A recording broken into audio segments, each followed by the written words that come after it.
An evolving strategic outlook in the wake of a tense confrontation.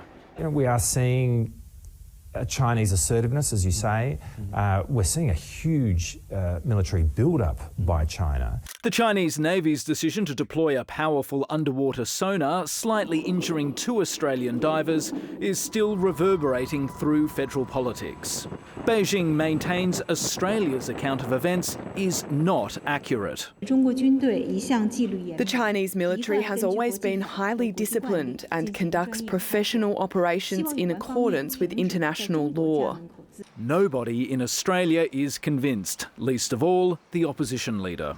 It's propaganda and we shouldn't abide it for a second. The Australian government disputes the Chinese government's characterisation of this incident. We believe that it was a very serious incident. The coalition is ramping up pressure on Anthony Albanese, continuing to demand he come clean on whether he raised the incident with Xi Jinping when they met last week. The fact is that there is aggressive behaviour taking place and our country should be calling it out. Labor is walking a fine line, keen to make a point without further inflaming ties. There was behaviour there which was assertive and aggressive, and it did, in our view, equate to being unprofessional.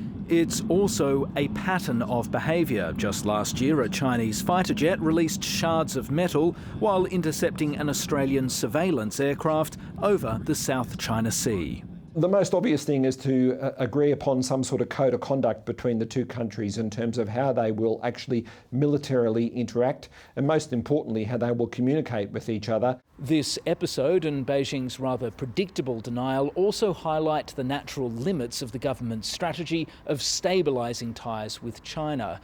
The bilateral relationship is now on a much more even keel, but while Canberra and Beijing remain at odds over the regional order and China's place within it, it will remain vulnerable to shocks and to acts of aggression.